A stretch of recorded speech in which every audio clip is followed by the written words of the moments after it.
Hello guys. So today I thought I'd bring you a video whereby we just talk about the pursuit of happiness really. So it could be feelings of anxiety, just being unhappy. This could be caused by a lot of things. The first thing that I wanted to say was, I've heard loads of people say happiness is a choice, and initially I used to think, are you crazy? How can I help it if I have a horrible boss? How can I help it if my friends are not being loyal friends or if they're not good friends to me? But I've come to realize, yes, happiness is a choice, guys. You are allowed to have feelings or emotions of being unhappy or a little sad because events have happened in your life that were not favorable or conducive to what you wanted. But you then make a conscious effort to move on from those situations and decide you have no control over external factors, but you have control over the internal factors. So if someone said something nasty to you, you have control on how you're going to react to that person. Somebody says something bad to you or something nasty to you, they're expecting a response. The response they're expecting from you is for you to be mad. Even though it's very upsetting when somebody is not very nice to you, the best response in such a situation is whatever, I don't have time for that, and make your way elsewhere. That way you have not given that person the response they're looking for from you. The response that they're looking for. That means they haven't got the satisfaction of what they wanted. You see where I'm going with this here? So at the same time, loads of other things around you, you have the option to take the highway. So you're expecting a pay rise, you didn't get it. So what? You can always work harder. You find a new job that will pay you better, where you're more appreciated or more valued as an employee. And I know that's easier said than done, but believe me, it can happen. I've done it. So the biggest thing though that we have to realize is we are allowed to feel sad, because things do happen in life where you're not always going to be happy. God knows I own up to it. I do have my times when I'm like, oh my God, this is the end of life. It truly isn't. Life does go on. But the most important thing is to pick yourself up, dust yourself up, and realize that, you know what? This is not the end of it. And this situation I am in right now, this shall come to pass too, as everything else does. The worst thing that can happen in life is you're grieving the death of a loved one. However, even that feeling of sadness, that feeling of loss, it will get better with time. Believe me, you might not feel it at that particular time, or if you're watching this video and you think, oh my God, my world has come to crumble. It will come to pass. And I'm sure your loved ones will also want you to live a happy, fulfilled life. One most important thing that I have also come to realize in the pursuit of happiness in general in life is to master your mind. Your mind is a powerful tool, and you have to rein it in, or else it will run wild. I used to have the ability to think of problems that I never knew or would probably never ever come to surface. So there is a saying that they say that worry is a thief. It's like a down payment on a problem that you'll never have. We never put down payments on cars that we're never going to have. So why would you put down payment on something that you're never going to have?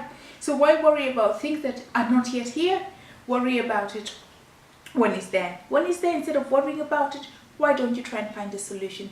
If you cannot find a solution of the situation, remove yourself, accept it, learn to live with it. That is, to me, that is some of the few things that I think we need to learn before we even go any further in terms of happiness. I know again and again and again people keep saying have gratitude. When we say gratitude, I mean like, I think I have everything to be thankful for, but you will be amazed at my ability to want more. I always want more. I want the next newest this, I want the newest that, I want the newest that, I want a bigger house, I want a better car. When am I ever going to be happy with what I have? Exactly. I need to learn to appreciate what I have, be grateful for what I have, full stop. If more comes, thank God. If it doesn't, oh well, I have enough anyway. This is the positive mental attitude we should have if we're going to be in pursuit of happiness. Really, this video is not about talking to only people out there who are watching this video, but it's almost a reminder to myself as well. I always say, if it's a rainy day, let it rain. If it's a sunny day, let it be sunny. That way, you'll always know where you stand in your life. As in, if you're feeling sad, acknowledge those feelings. Find the root cause of what's causing this unhappiness. If it's something you can resolve it. Sometimes you need to go through these sad feelings. Feel them, but move on. Life has to move on. Do not dwell on your unhappiness. I know sometimes life comes across as if it's the end of the world, but it really isn't. I'm just going to have a look here and read through to you some of the things that I've written because they make more sense because I've written them down. I'm going to read them quite fast, and if you want, I can always jot them down for more. I've written here, the first thing I've written is recognize your feelings. They are the best indicators to let you know how you're feeling. You might be smiling outside with everyone, but you know what is inside of you. I myself can be a master of disguise to people who don't know me well, but to those who really know me, they know I am an open book even when I'm smiling and laughing. Secondly, when you found out what you're feeling inside, analyze the root cause of this unhappy feeling. You don't always need to get rid of the sadness or undesired feelings sometimes. You need to acknowledge the reality of what caused it. Take time to come to terms with that, then work on understanding that life has to go on. It is better for you to carry on happy than to dwell on unhappiness. Easier said than done, I know. The biggest challenge comes when you have to learn to master your mind. Again, the same thing that I've talked about. Master your mind, rein it in, otherwise it's an animal that will run out of control.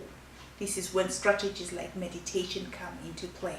When you see that your mind just runs off with you, you're creating a situation where the world is coming to an end, your family is on one side, you're on another side, things that will probably not happen that you don't need to worry about. So, no feeling is permanent. I always tell myself, like many other situations, this too shall come to pass. Then, I make a conscious choice to let go and let God. In other words, take your mind to a happier state. This might be a push at first. What I usually do is, when I'm trying to take myself to a happier place, I try and think of good things. Material things, as I said here, they don't cut it. I call my girlfriend, I have a chat, or ask them to go out for a coffee. We do something just to distract me from these thoughts. I have one of my closest friends who I just tell everything that I'm feeling at that particular time. She doesn't say anything, she doesn't try and help me, she just listens. And sometimes this can be really therapeutic. Then she asks me if I want her to contribute. Then if I say yes, she would then contribute. If I say no, she just says, okay, fine then, let's do something else. So, because sometimes you're dealing with the deep issues like work or family itself, you will need an experienced life coach. This is when I myself do this at times.